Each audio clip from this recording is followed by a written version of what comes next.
What if behind those great decisions that changed the course of history, there was an ancient secret whispered in hushed tones? Someone whom kings sought before declaring war, whom commanders consulted before devising their most critical strategies. But chances are, no one ever told you the true story of this figure, the real source of their incredible power, right? What if there really was someone who could see the future, and their secret had been carefully guarded for thousands of years? Today, as the AK Hidden Wisdom family, we are pulling back that thick veil of mystery together. We will listen to the most powerful, most enigmatic, and most influential voice of the ancient world, perhaps even the most important prophetic center of all time. Its name became legend. Its prophecies shaped the fate of empires and determined the outcomes of wars. Yet many dismissed it as just an old tale, a myth. They were terribly wrong. Look, this isn't one of those boring history lessons they teach you in school. No, this is the hidden wisdom spoken through the whispers of stones, ancient rituals, and perhaps even the stars themselves. This is the lost story of the Oracle of Delphi, the one no one told you about. If, like us, you are a seeker of the deeper meaning behind the visible world, then welcome.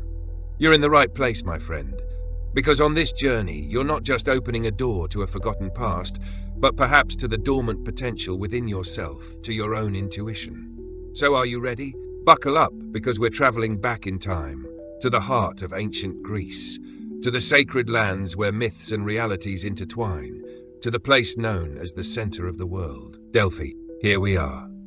The ground beneath our feet is no ordinary earth. This is the beating heart of the ancient world, the place where whispers turn to stone, Delphi. But why here? With so many temples, so many sacred sites, why did the wisest kings, the bravest commanders, and the souls searching for answers always end up here? What was the real secret that made this hidden sanctuary among the steep mountains the navel of the world, the Omphalos? Ancient myths whisper to us. Zeus, the king of the gods, wanted to find the exact center of the universe. He sent two mighty eagles, one from the farthest east and the other from the farthest west, soaring through the skies at the same time. And after their long journey, the two sacred birds met right here over Delphi, landing upon this very ground. To mark this divine meeting point, Zeus cast down a special stone from the heavens, the Omphalos, the navel of the world, the sacred marker of its center. Sounds like a charming legend, doesn't it? But what if this myth is more than just a simple story?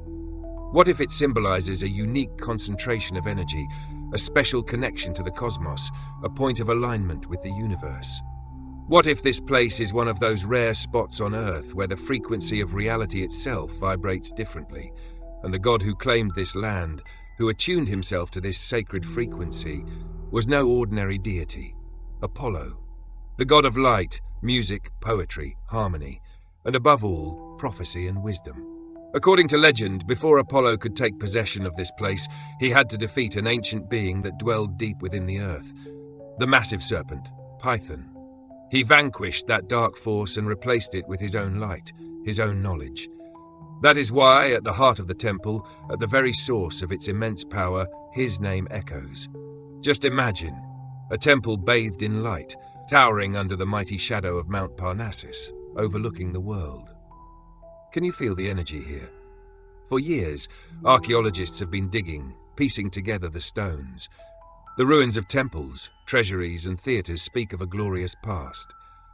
Yes, Delphi was a grand complex, but are these stones merely silent witnesses to history, or do they whisper hidden truths yet to be understood? Some speak of intoxicating vapors rising from cracks beneath the temple, said to alter consciousness and transport the mind to different levels of awareness. Others claim this place is a powerful intersection of the planet's invisible energy grid, the ley lines. Though we have yet to fully understand it, one thing is certain. Those who set foot in Delphi have, for thousands of years, described a profound, almost tangible energy, an atmosphere that is difficult to explain. As if even the air here vibrates with something more alive, more ancient, more knowing. Now close your eyes for a moment and try to feel it with me. The cool touch of those ancient stones beneath your hands, the whispers of the wind carrying echoes from millennia past, the silent, unwavering strength of the mountains, the lingering energy of prayers, hopes, and questions once offered here. No, my friend, this place was never just stone and soil. It was something alive, something breathing, something radiating power, a gateway, a portal, perhaps even a doorway to another dimension. But what truly made Delphi Delphi, what made it the most feared and revered prophetic center of the ancient world, was not just its stones, its myths, or its geography. It was someone who could channel this immense energy, who could translate these incomprehensible whispers, who could deliver the gods' messages to mankind. A woman who felt the sacred vibration in her very soul and body, who surrendered herself to trance, who pulled back the veil of the future. Who was she? How was she chosen? How did an ordinary mortal become the conduit of divine messages? Now we step into the secret world of that woman, Pythia. Delphi, that powerful center of energy. But who was the one who received this energy and transformed it into an understandable message? Who was the woman who heard the divine whispers and unlocked the doors of the future? It was her, Pythia.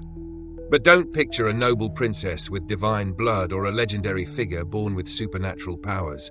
No, the hidden power of Pythia lay, perhaps most of all, in her ordinariness. She was usually chosen from among the simple, virtuous women of Delphi and its surrounding areas, sometimes even from poor families. Women who had experienced the ups and downs of life, who carried the wisdom of age, yet had remained pure and open to the mysteries of the world. So how did this happen? How could an ordinary peasant woman, a mother, a wife, suddenly become the most revered and feared voice of the ancient world? Once chosen, her life changed completely. She left behind her old identity, her family, her past. She became part of the sacred temple, undergoing special purification rituals to cleanse and prepare her spirit. She was expected to devote herself entirely to Apollo, to become his channel, his voice on earth. In a way, it was an abandonment of the mortal world, a complete surrender to the divine. Can you imagine such a transformation? She was no longer just a woman. She was Pythia, untouchable, revered. But at the same time, she lived in extreme isolation, within the temple walls, under the watchful eyes of the priests. Kings, queens, and generals might have come to seek her wisdom, but she remained above politics, beyond the chaos of daily life. Her duty was far greater, far heavier, and far more mysterious. She carried the weight of empires on her shoulders, the responsibility of whispers that could shape the fate of entire civilizations. But the question that has lingered for thousands of years is this. Was this merely an elaborate performance? Was she a trained, perhaps even manipulated woman who simply relayed political messages whispered by the priests? Or in those moments, did her body and mind truly become a vessel for another force, an instrument of divine consciousness? In that sacred space, at the heart of the temple, did she really establish a direct connection with the gods? How did this simple woman enter a state of trance, speaking in cryptic, often incomprehensible words, foretelling the future? What was the key to this transformation? What was the real secret that detached her from ordinary reality and pulled her into that awe-inspiring, terrifying, yet illuminating state of trance? And now, my friend, we arrive at the most crucial mystery of all. We are diving into Pythia's legendary, enigmatic trance. What truly happened in those sacred moments of surrender? Where did her mind go? And most importantly, how did she see beyond the veil of time? Soon, we will attempt to unravel the mystery of the sacred trance. Prepare yourself, because we are taking one more step into the unknown. And then, that moment, the heartbeat of Delphi, the moment when time itself seemed to bend. Pythia withdrew into the most secret, most sacred chamber of the temple, a forbidden space, accessible only to her and a few high priests. There she sat upon the tripod, a sacred three-legged cauldron. Beneath her feet, it was said, lay a fissure that opened into the depths of the earth. Sometimes she would chew laurel leaves, drink from the sacred Castalian spring. She would take a breath, and then eyewitnesses described Pythia trembling in her trance, moaning, sometimes uttering incomprehensible sounds, sometimes whispering cryptic poetic phrases. Her eyes would become vacant, as if she were no longer present. But what was really happening in that moment? What was this sacred trance? How was she seeing the future? Now, modern scientists say, hold on a minute, the secret lies in the gases rising from that fissure. gases like ethylene or methane seeping from the geological fault lines beneath the temple with a faintly sweet scent. They proposed that these gases intoxicated Pythia, inducing a neurotoxic effect that caused hallucinations. Sounds like a logical explanation, right? A real wow moment. So was it all just a geological coincidence? But wait, does this explanation really cover everything? Yes, the gases may have been a trigger. Maybe they cracked the door open. But what about what was seen beyond that door? The accuracy, the complexity of the prophecies, could they really have been mere random ramblings? Or were those gases simply a tool, a key that unlocked the already prepared, purified mind of Pythia, allowing her to connect with a higher consciousness, Apollo's whispers, or perhaps even the Akashic records of the universe? Maybe what Pythia experienced in that moment was the same deep trance that shamans, mystics, and masters of meditation describe today. A state where the boundaries of the body and ego dissolve, where the linear flow of time is broken, where intuition speaks in its purest form. Is that why so much preparation, so much purification was necessary? Did she need to reach a frequency so intense that an ordinary mind couldn't withstand it? And those prophecies, they were often cryptic, ambiguous, even paradoxical. Rarely did they offer direct answers. The priests would listen to Pythia's mysterious whispers, take notes, and then relay them to the visitors in a more understandable, but still open to interpretation manner. But why this obscure language? Was it simply the nature of prophecy, or was it some kind of protective mechanism? Maybe the future wasn't seen in clear-cut lines, but rather as possibilities and potentials, and that's why it could only be expressed through symbols. Perhaps the true meaning wasn't in the direct words, but hidden between the lines, embedded within those cryptic metaphors. What must this trance state have felt like for Pythia? Terrifying? Exhausting? Or was it an indescribable sense of awe, a moment of touching the very secrets of the universe? Did she see the future in clear visions? Or was it a wave of fragmented insights, flashes of sudden revelation? Maybe the secret wasn't just in the gases. Maybe it wasn't just divine intervention either. Maybe it was the fusion of both. The right place, Delphi, an energy center, the right conditions, the gases, the rituals, and the right receiver, Pythia, purified, devoted, ready. When all three aligned, that incredible channel was opened. And the result? Whether it was gas, divine whispers, or deep trance, the consequences shook the world. The cryptic words, the obscure prophecies born from this trance, how did they move armies, topple kingdoms, and alter the course of history forever? Now we turn to the real-world impact of this power, the Delphic prophecies that shook the world and rewrote history. Get ready, because when you hear what these whispers led to, you're going to be astonished. Pythia whispered, and the world trembled. Yes, the cryptic, ambiguous words of that mysterious woman sitting atop the tripod seized the fate of even the most powerful leaders of the ancient world. This wasn't just fortune-telling, my friend. This was shaping history. Get ready to say, wow, because now we're diving into the massive waves created by those whispers. Let's start with one of the most famous examples. Croesus, king of Lydia, one of the richest, most powerful rulers of his time, and he had his eyes set on the Persian Empire.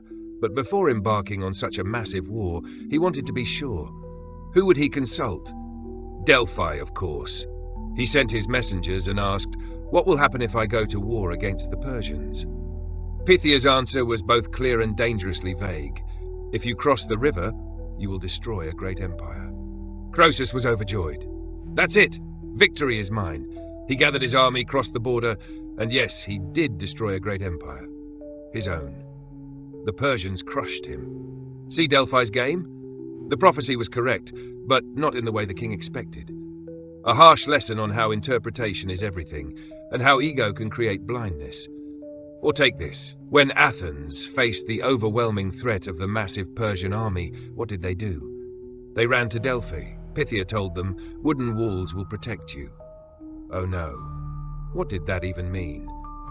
Some thought it meant hiding behind the old wooden fortifications of the Acropolis, but the brilliant statesman Themistocles had a different interpretation.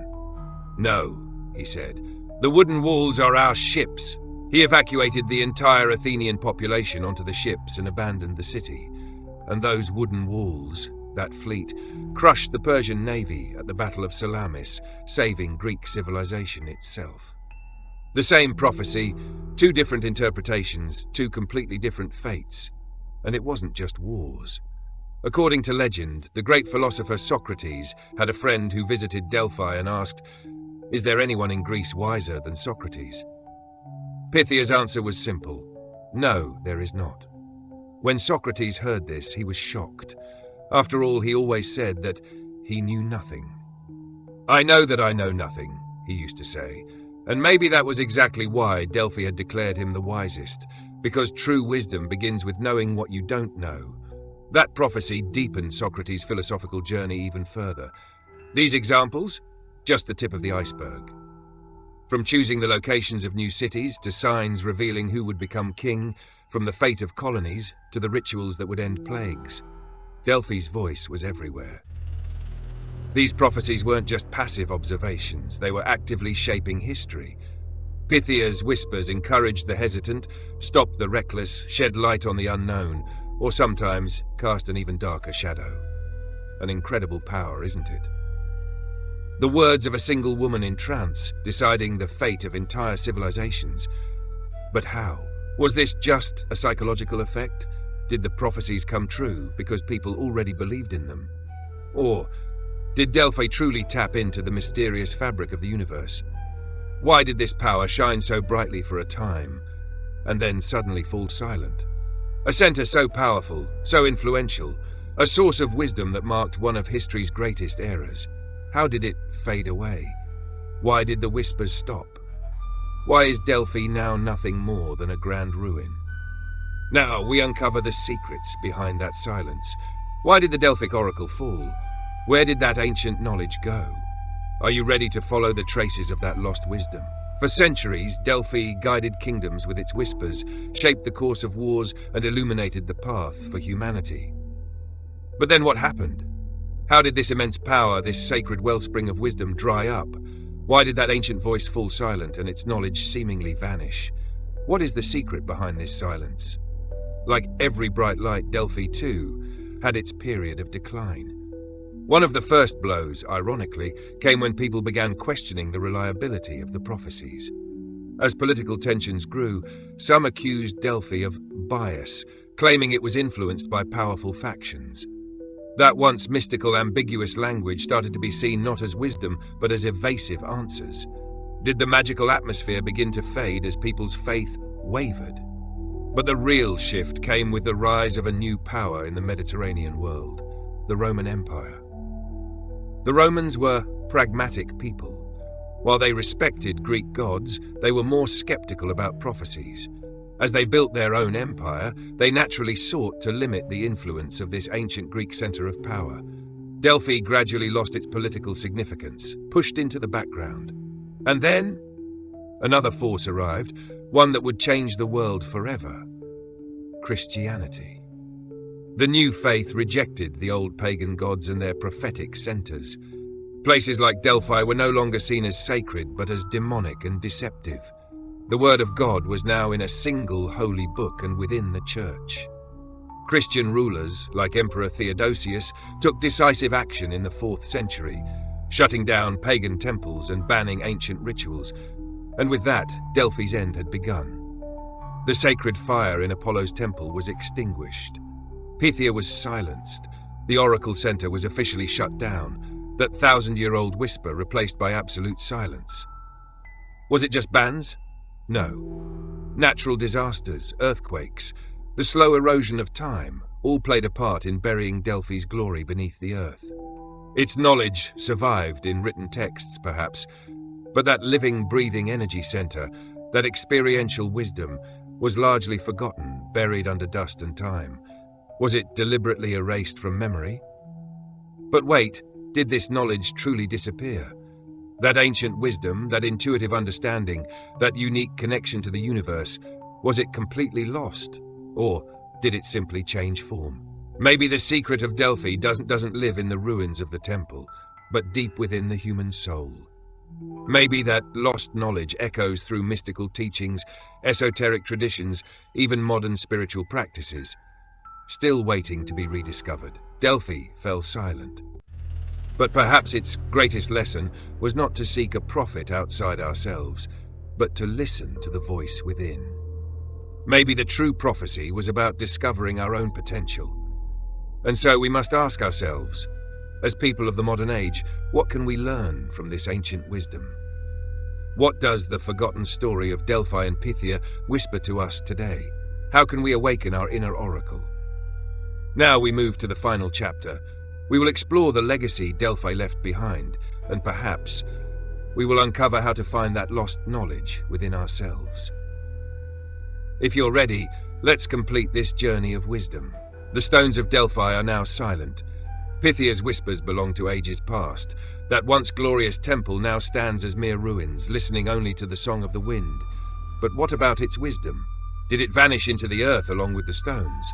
Or is that so-called lost wisdom still here, waiting, while we are the ones who forgot how to listen?